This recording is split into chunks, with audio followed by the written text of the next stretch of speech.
In a previous video, I discussed 3 fish that are so easy to breed you could probably do it by accident.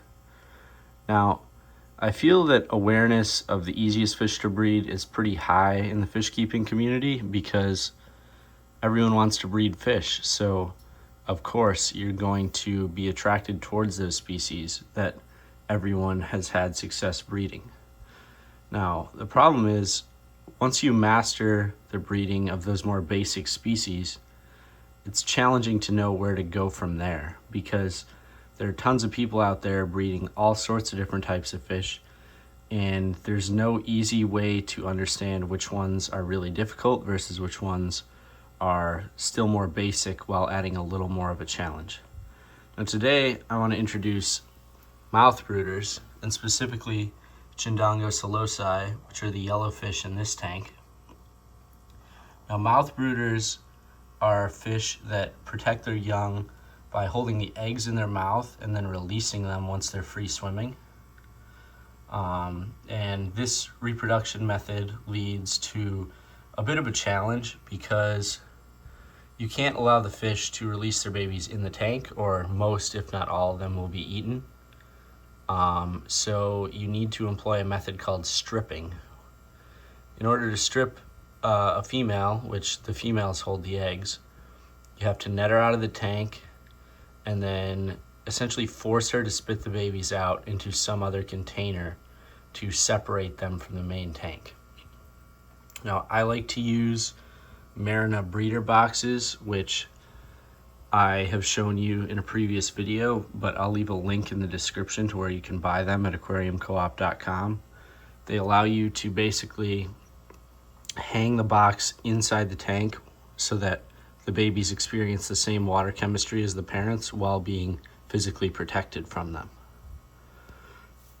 Now, the reason I'm specifically recommending Chindongo Saulosi as a good species to, advance your breeding prowess with is partially because of their size. When you strip a Chindongo Saulosi, you can easily hold it in your hand. They do have spikes on their dorsal fin, but they're not so large to the point where you're gonna have significant bleeding or anything like that. Where I learned this method of breeding with tilapia, which are often 8 inches to 12 inches in length and are significantly harder to handle, especially for 12-year-old me, which was the person breeding them at the time. So I really think this is a species that is fun to breed and not extremely challenging, but will sort of force you to develop your fish keeping skills to a slightly more advanced level. It's also nice that these fish show some indications of difference in gender. This fish right here that's showing some blue has an egg spot if this female would move. On his, okay, now they're being very active. But as you can see, he's showing slight color differences. I'll also show some footage of a fully developed male. The males will turn blue, making it very obvious who the males are and who the females are, which is also an advantage you have over some other mouthbrooding species, including yellow labs, which are probably the most popular of the mouthbrooders to keep in aquariums. If you are interested in breeding Chindongo Saulosi, there are a couple things that I think are important for you to know in order to have success. One, they really love flower pots. I observe my fish pretty frequently, and the main place I've seen them spawning is in flower pots. They're also primarily an herbivorous species, so you're gonna want to include a lot of plant matter in their diet. Things like algae wafers and pellets that are low in protein. This does mean you're a little limited as far as what you can keep them with, because if you keep them with meat-loving species, it's gonna be hard to prevent them from eating the high protein food, which could lead them to bloat, which could kill them.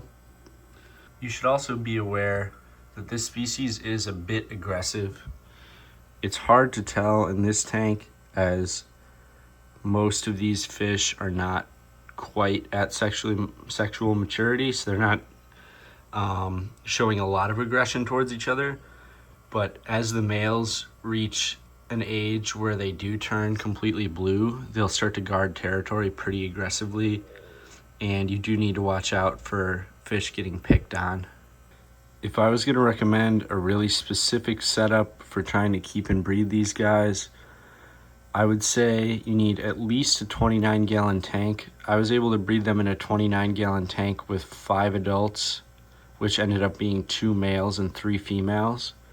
But I really think if you want to raise your chances of success and minimize the chances of potentially having the fish kill each other or die due to any other mistake you might make, a 40 breeder, which is what these fish are in right now, would probably be a good idea. That'll also allow you to have space if they have babies to expand the population, because I don't really think you need to start out with more than 6. And if you get unlucky and have all females or all males, obviously you would need to get more, but I feel like your chances are pretty good starting out with a group of about 6. And then pretty much just setting it up the way I have it, with a lot of flower pots, a lot of rocks.